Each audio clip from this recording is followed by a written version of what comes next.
அஸ்ஸலாமு அலைக்கும் வரஹ்மத்துல்லாஹி வபரகாத்துஹு. சொர்க்கத்தின் விசாலத்தன்மை அல்லாஹுடைய தூதர் ஸல்லல்லாஹு அலைஹி வஸல்லம் அவர்கள் கூறினார்கள், சொர்க்கத்தில் ஒரு மரம் இருக்கிறது. அதன் நிழலில் மிக வேகமாக பயணிப்பவர் 100 ஆண்டுகள் சென்று கொண்டே இருப்பார். ஆயினும் அந்த மரத்தின் நிழல் முடிவடையாமல் நீண்டு கொண்டே செல்லும்.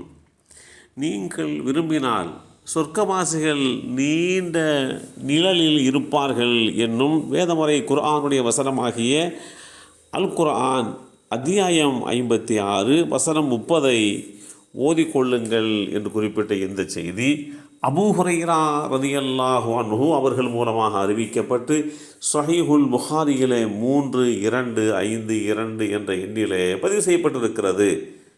மரம், அந்த மரத்தின் நிழலை கடப்பதற்கு ஒருவர் பயணித்து கொண்டே இருப்பார். அந்த பயணம் 100 ஆண்டுகள் பயணமாக இருந்த போதிலும் மரத்திற்கு உண்டான நிழல் முடிவுக்கு வராது என்பதை பார்க்கின்ற போது சொர்க்கத்தினுடைய விசால தன்மை எந்த அளவுக்கு என்பதை நாம் சிந்திக்க கடமைப்பட்டிருக்கிறோம். சொர்க்கம் முழுவதுமே மரங்களால் சூழப்பட்டிருக்கும். அப்படிப்பட்ட ரீதியிலே ஒரு மரத்தினுடைய விசாலமே இப்படி என்றால், சொர்க்கம் முழுவதும் இருக்கக்கூடிய மரங்களுடைய விசாலத்தன்மைகளை வைத்து அதனுடைய கொள்ளளவு எவ்வளவு என்பதை நாம் சிந்திக்க தலைப்படுகின்ற போது அது மிகப்பெரிய பிரம்மாண்டமான விசாலத்தன்மை கொண்டது என்பதை புரிந்து கொள்ள முடிகின்றது. அபூ ஹுரைரா ரலியல்லாஹு அன்ஹு அவர்கள் அறிவித்தார்கள், அல்லாஹ்வின் மீதும் அவனுடைய தூதரின் மீதும் நம்பிக்கை கொண்டு தொழுகையை நிலைநிறுத்தி ரமணானில் நோன்பும் நோற்ற மனிதரை சொர்க்கத்தில் நுழையச் செய்வது அல்லாஹுவின் மீது கடமையாகிவிட்டது.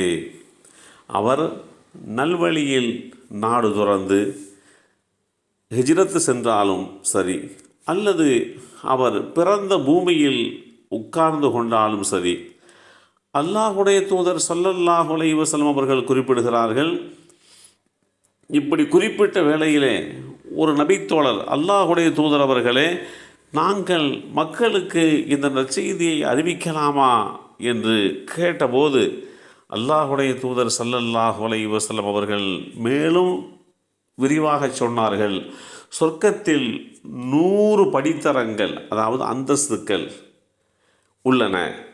அவற்றை தன்னுடைய பாதையில் அறப்போர் புரிபவர்களுக்காக வேண்டி அல்லாஹ் தயார்படுத்தி வைத்துள்ளான். ஒவ்வொரு அந்தஸ்திற்கும், ஒவ்வொரு 2 படித்தரங்களுக்கும் இடையே உண்டான தொலைதூரம் வானத்திற்கும் பூமிக்கும் இடையிலுள்ள தொலைதூரத்தை போன்றதாகும் என்று குறிப்பிட்டு, நீங்கள் அல்லாஹ்விடத்திலே பிரார்த்தனை புரிந்தால் ஃபிர்தௌஸ் என்னும் சொர்க்கத்தின் படித்தரத்தையே கேளுங்கள் என்று குறிப்பிட்டுவிட்டு, ஏன் அப்படி சொல்கிறேன் என்று சொன்னால், அந்த ஃபிர்தௌஸ் என்கின்ற சொர்க்கம்தான் சொர்க்கத்தில் மிகச்சிறந்த படித்தரமும் மிக உயர்ந்த படித்தரமுமாகும்.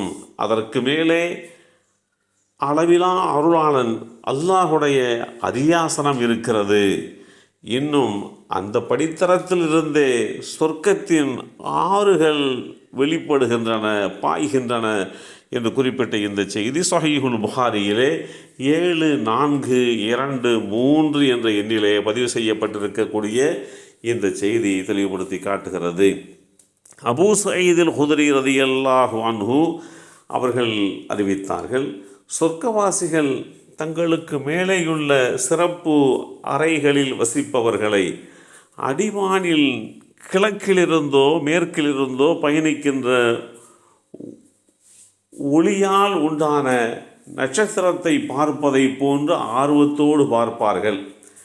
அந்தஸ்தில், அதாவது படித்தரத்தில் தமக்கும் அவர்களுக்கும் இடையேயுள்ள அந்த ஏற்றத்தாழ்வை கண்டு அவர்கள் ஏக்கம் கொண்டே அப்படி பார்ப்பார்கள் என்று அல்லாஹுடைய தூதர் ஸல்லல்லாஹு அலைஹி வஸல்லம் அவர்கள் கூறிய செய்தியைத்தான் இந்த நபித்தோழர் அவர்கள் அறிவிக்கிறார்கள். அந்த அளவிற்கு சொர்க்கத்தினுடைய படித்தரங்கள் என்பது இவ்வளவுதான் என்று வரைமுறைப்படுத்த முடியாத அளவுக்கு விசாலமான தன்மை கொண்டது என்பதை புரிந்து கொள்ள கடமைப்பட்டிருக்கிறோம். எல்லாம் வல்ல அல்லாஹு தஆலா அந்த சொர்க்கத்தினுடைய உயர்ந்த படித்தரங்களை அடையக்கூடிய வாய்ப்பை நமக்கும் நம் சந்ததிகளுக்கும் வழங்கி அருள் புரிவானாக.